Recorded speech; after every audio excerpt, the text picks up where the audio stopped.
Breaking news. Bhimavaram DSP జయసూర్యపై బదిలీ వేటు పడింది. ఆయన స్థానంలో రఘువీర్ విష్ణును నియమించారు.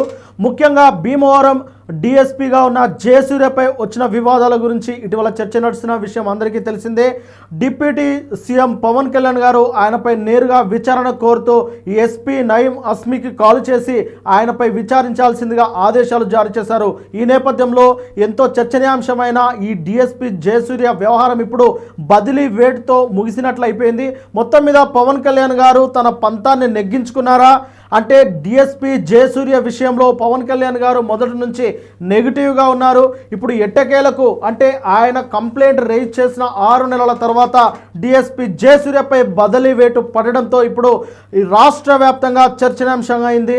అంతేకాకుండా అటు ప్రతిపక్ష నేతలకు ఇది అయితే ఒక అస్త్రంగా మారింది.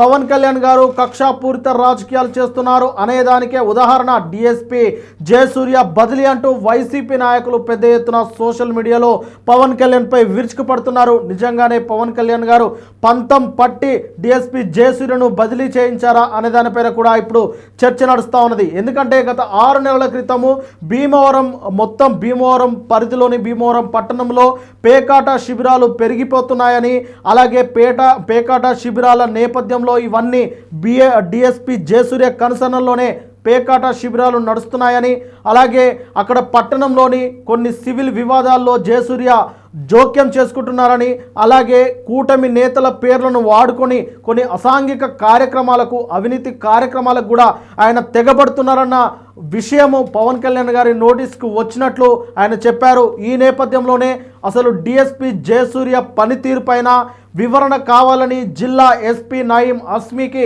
ఆయన ఆదేశాలు జారీ చేశారు. దీంతో రంగంలోకి దిగిన deputy speaker Raghurama Krishnam Raju press meet నిర్వహించి డిఎస్పీ జయసూర్య పనితీరుపై ఆయన సర్టిఫికెట్ జారీ చేశారు. డిఎస్పీ జయసూర్య తనకు తెలిసినంత వరకు ఒక మంచి ఆఫీసర్ అని, భీమవరం నియోజకవర్గంలో కానీ భీమవరం పట్టణంలో కానీ ఆయనకున్నంత మంచి పేరు ఏ ఆఫీసర్కు లేదు అని చెప్పి రఘురామకృష్ణంరాజు అప్పుడు ఆయన తరపున మాట్లాడారు. అయితే ఇదే నేపథ్యంలో అటు డిప్యూటీ సీఎం పవన్ కళ్యాణ్ గారికి రఘురామకృష్ణరాజు గారికి మధ్యలో ఏం జరిగింది, ఎందుకు ఒకరు అలా మాట్లాడుతుంటే ఒకరు ఇలా మాట్లాడుతున్నారన్న చర్చ అయితే ఇప్పుడు రాష్ట్ర వ్యాప్తంగా ఊపందుకుంది. ఇక కూటమి ప్రభుత్వంలోనే అంటే కూటమి నేతల్లోనే సమన్వయం లేదు, ఒక మాట పైన వారు ఉండరు అన్నదానికి కూడా వైసీపీ అయితే పెద్ద ఎత్తున విమర్శలు గుప్పించింది. ఆ తర్వాత జరిగిన అనూహ్య పరిణామాలు కొన్ని అనేది రాష్ట్రంలో చోటు చేసుకున్నాయి. ఒక కేసు విషయంలో మొత్తం 3 పోలీస్ ఆఫీసర్లకు కేంద్ర ప్రభుత్వం ఉత్తమ పోలీసు అవార్డులను అయితే ఇచ్చిన విషయం అందరికీ తెలిసిందే. ఆ ఉత్తమ పోలీసు అవార్డులు ఇచ్చిన దాంట్లో డిఎస్పీ జయసూర్య గారు కూడా ఉండడం అనేది అప్పట్లో ప్రాధాన్యత సంతరించుకుంది. ఈ నేపథ్యంలోనే అటు డిప్యూటీ సీఎం పవన్ కళ్యాణ్ గారు ఒకరిపైన ఆరోపణలు చేస్తూ ఉంటే అదే రాష్ట్ర ప్రభుత్వం కేంద్రానికి సిఫారసు చేసిన లిస్టులో డిఎస్పీ జయసూర్య పేరు ఉండడం ఏంటి అంటే ప్రభుత్వానికి అలాగే పవన్ కళ్యాణ్కి మధ్యలో కూడా సమన్వయం లేదు అని చెప్పేసి చాలా పెద్ద మొత్తంలో అప్పుడైతే కొన్ని చర్చలు నడిచాయి. కానీ ఏమైందో ఏమో తెలియదు. 6 నెలల తర్వాత డిఎస్పీ జయసూర్య ఈరోజు బదిలీ వేటు పడింది. ఆయనను బదిలీ చేస్తూ ఆయన స్థానంలో మరొక ఆఫీసర్ని అయితే నియమించారు. ఇప్పుడు ఇదే చర్చ అనేది ఇప్పుడు రాష్ట్ర వ్యాప్తంగా నడుస్తూ ఉన్నది.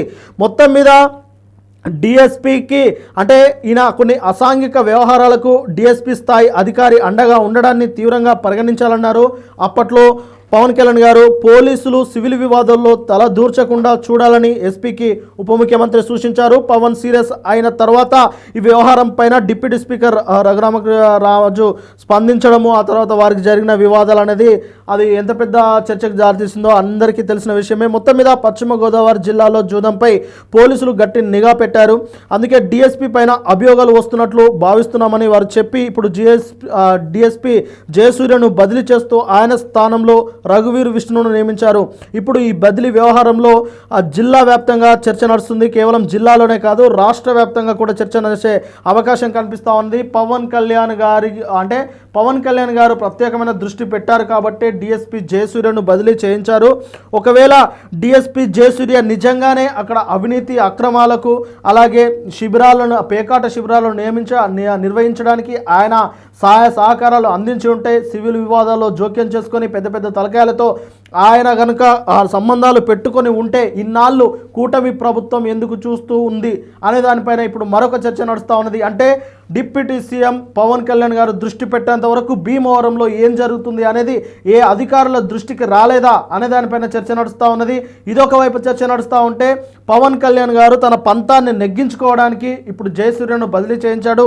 ఇది ఖచ్చితంగా కక్షపూరితమైన రాజకీయాలే కదా.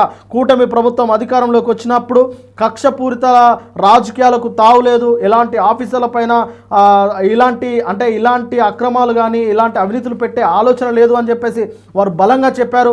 ఇటీవల నిర్వహించిన కొన్ని సభల్లో కూడా పవన్ కళ్యాణ్ గారు మాట్లాడుతూ ఏ ఆఫీసర్లు కానీ ఏ అధికారులు కానీ ఎవరికి భయపడాల్సిన అవసరం లేదు, మీరు చట్టపరంగా మీ పనులు మీరు చేసుకుంటూ పోండి, ఇక రాబోయే రోజుల్లో వైసీపీ పార్టీ అనేది అధికారంలోకి వచ్చే ప్రసక్తే లేదు, మరొక 15 సంవత్సరాలు కూటమే అధికారంలోకి ఉంటుంది కాబట్టి ప్రతి ఆఫీసర్ అటు ఐపీఎస్లైనా ఐఏఎస్లైనా ఇతర రెవెన్యూ అధికారులైనా ప్రభుత్వ ఉద్యోగులు ఎవరైనా ఎవరికి భయపడాల్సిన అవసరం లేదు, మీ విధులను మీరు నిర్వర్తించండి అని చెప్పేసి ఆయన సభల్లో దంచికొట్టారు. కానీ తీరా చేస్తుంది ఏంటి, ఆయనకు నచ్చని ఆఫీసర్లను, ఆయన దృష్టికి వచ్చిన ఆఫీసర్లను, అంటే ఆయన వారికి జనసేన పార్టీకి మంచి చేయని ఆఫీసర్లను అక్కడి నుంచి తొలగించడమేనా, ఇదేనా రాజకీయ నీతి అంటూ వైసీపీ పార్టీ అయితే ఆయన తీవ్రంగా విమర్శిస్తూ ఉన్నది. చూడాలి మరి డిఎస్పీ జయసూర్య బదిలీ వ్యవహారం ఇప్పుడు రాష్ట్రంలో చర్చకైతే తావిస్తూ ఉన్నది.